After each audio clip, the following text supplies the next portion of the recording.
guys, so this is part 2 of Shallow. Let's Natuon ng lahat ang mga blood clots sa kanyang puso. Ngayon, nakakalakad na siya ng mas malayo, nakakakyat na siya sa hagdanan. Hingga doon tayo sa loob. Yes, yan ito mo. Nang hindi hinihingal. Hindi ako. Kumakain ako. Doon tayo sa sopa. Kaya amo siya dyan. At hindi na mabigat ang kanyang katawan. At hindi na rin sumisikip at sumasakit ang kanyang dibdib. Kaya kung kaya ni tatay ang mag-exercise, kayang-kaya mo rin. Umpisahan ang iyong umaga sa mga exercises na ito. Umupo lang ng diretso at ang mga paa ay dapat nakaapak sa floor. Dahan-dahan igalaw ang mga kamay, balikat at likod para lumakas ang pagdaloy ng dugo at iinit ang katawan. Lalambot din ang mga muscles at kasukasuan. Kapag kumalaw ang mga joints at muscles, ibig sabihin may bagong nutrients na papasok at ang mga toxins ay makakalabas. Kaya mas magiging magaan at malambot ang pakaramdam nila.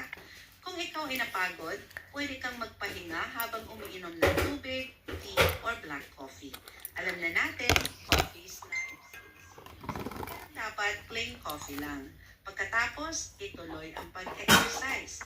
Tumayo ka at sumayaw kung kaya para hindi lang lalambot ang mga bindi at balakang, kundi gaganda din ang iyong pagbalanse at enerhiya. Para hindi problema. Pakashare na para makatulong.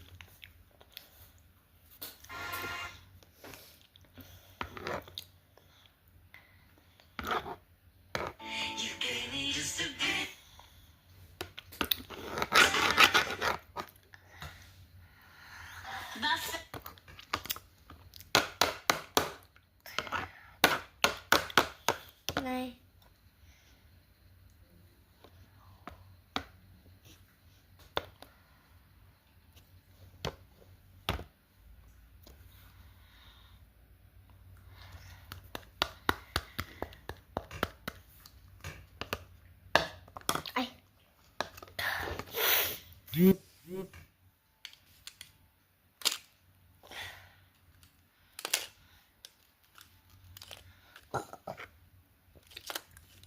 So bye guys.